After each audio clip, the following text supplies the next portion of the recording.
ఈరోజు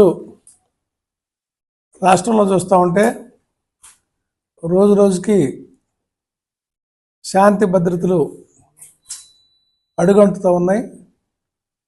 పోలీస్ దౌర్జన్యం, ఈ కూటమి ప్రభుత్వం పోలీసులను అడ్డం పెట్టుకొని చేస్తున్న అరాచకాలు,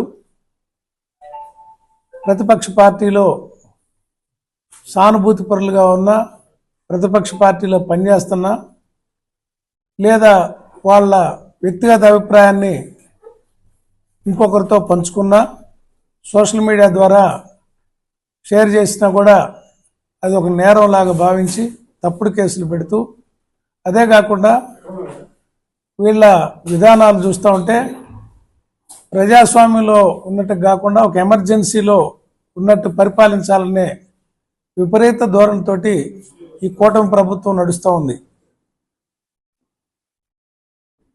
వాళ్ళు ఎన్నికల ముందు చెప్పిన హామీలు నిలబడలేక సమాధానం చెప్పలేక ప్రశ్నించే గొంతులన్నింటినీ అణిచివేస్తే, మాట్లాడకుండా ఉంటే వాళ్ళ తప్పులు తెలియకుండా ఉంటాయి అని చెప్పి మాట్లాడే వాళ్ళందరి మీద కేసులు పెట్టడం, అదేవిధంగా దౌర్జన్యాలు చేయటం మనం చూస్తూ ఉన్నాం. నిన్న సవీంద్రారెడ్డి అని ఒక వ్యక్తి, చిన్న బడ్డీ కొట్టు జ్యూస్ షాప్ పెట్టుకున్న వ్యక్తి, అతన్ని సోషల్ మీడియాలో యాక్టివ్గా ఉంటాడంట. ఈ కూటమి అరాచకాలని ఏదైనా షేర్ చేసి ఉంటాడు. అతన్ని మంగళగిరిలో పోలీసులే కిడ్నాప్ చేసి మా దగ్గర లేడని హైకోర్టులో మా వాళ్ళు ఎంక్వైరీ చేయమని హైకోర్టుకి వెళ్తే మా దగ్గర లేరని అబద్ధం చెప్పటం, హైకోర్టు ముట్టికాయలటం. ఇవాళ హైకోర్టు కూడా సిబిఐని ఆదేశించింది. అంటే ఎటువంటి తప్పుడు కేసులు పెడుతున్నారో హైకోర్టు కూడా గమనించింది. ఇది ఒక చెంపపెట్టి వీళ్ళకి. ఇక బాధితులందరూ గుక్కమింగి ఉంటూ ఉన్నారు కనుక జగన్మోహన్ రెడ్డి గారు దీనికి ఒక ప్రత్యామ్నాయాన్ని ఆలోచించి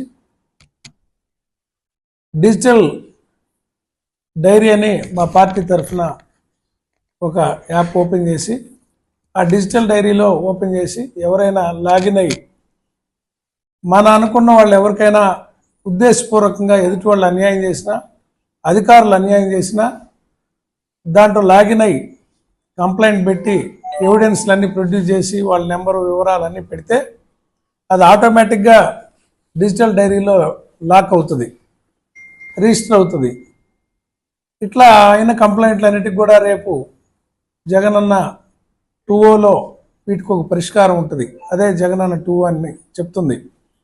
దీని మీద ఒక స్పెషల్ టీములు వేసి అవసరమైతే ఒక డిపార్ట్మెంట్లోని స్టాఫ్ని కొంతమందిని అలాట్ చేసి వీటన్నిటికీ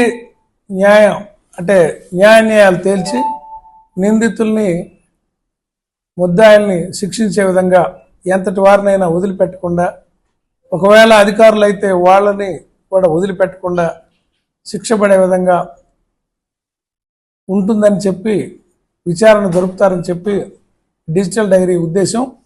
డిజిటల్ డైరీని వాడుకొని మన పార్టీ యావత్తు కూడా, పార్టీ కాదు ఇతరులకైనా కూడా సమాజంలో ఎవరికన్నా అన్యాయం జరుగుతూ ఉంటే, ఈ ప్రభుత్వంలో కానీ మేలు న్యాయం జరగదని మీకు అనిపిస్తే ఈ డిజిటల్ డైరీలో రిజిస్టర్ చేయండి.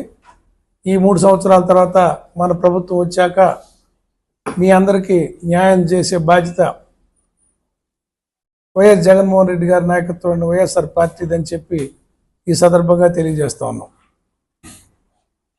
ఇప్పటివరకు బాలకృష్ణ గారి పట్ల ఎన్టీ రామారావు గారి కొడుకని, మోసపోయిన కుటుంబ సభ్యులని, చంద్రబాబు నాయుడు చేతిలో వెన్నుపోటుకు గురైన ఎన్టీ రామారావు కుమారులుగా, అమాయకులుగా మోసపోయారని చెప్పి ప్రజల్లో ఒక సానుభూతి ఉంది.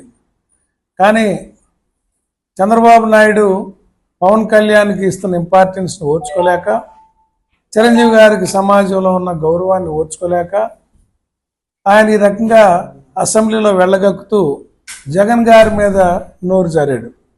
అంటే చిరంజీవి గారికి జగన్ గారు మర్యాద చేశాడనేది ఆయన లోపలున్న అభిమతం. దాన్ని అక్కసును వెళ్ళగక్కాడు. ఇటువంటి ఆయన మాట్లాడినప్పుడు ఊగుతా మాట్లాడిన మాటలు అందరూ చూశారు. ఏ స్థితిలో ఉన్నాడో ఆయనకు ఆ సమయంలో ప్రజలందరూ కూడా అర్థం చేసుకున్నారు. మీరు బాలకృష్ణ గారికి అటు చెప్తా ఉన్నాం, మీరు మీ ఇంట్లో కాల్పులు జరిపినప్పుడు మీరు ఏ సర్టిఫికేట్ తోటి కోర్టుకు చెప్పుకొని బయటకు వచ్చారు? ఆ రోజు ఎవరి సహాయం మీరు పొందలేదా? ఈ శిక్షణ లేకుండా ఇటువంటి మాటలు మాట్లాడటం మీ విఘ్నత పోయిందని, మీకు సమాజంలో మిమ్మల్ని మీరే చులకన చేసుకుంటున్నారు, మీ వ్యక్తిత్వాన్ని మీరే చంపుకుంటున్నారు. ఏ రోజు కూడా జగన్ గారిని, చంద్రబాబు నాయుడు, లోకేష్ని ఉద్దేశించి మా పార్టీ మాట్లాడింది తప్ప బాలకృష్ణ గారి గురించి ఎవరు అనుకోం. కానీ బాలకృష్ణ గారు అనవసరంగా ఎవరికాడైతే సహాయం పొందాడో వాళ్ళతోటి విమర్శించడం వల్ల ఎన్టీఆర్ నేర్పిన సంస్కార విధాన్ని మా అందరికి ఆశ్చర్యంగా ఉంది. ఇది మంచి పద్ధతి కాదని తెలియజేస్తున్నాం.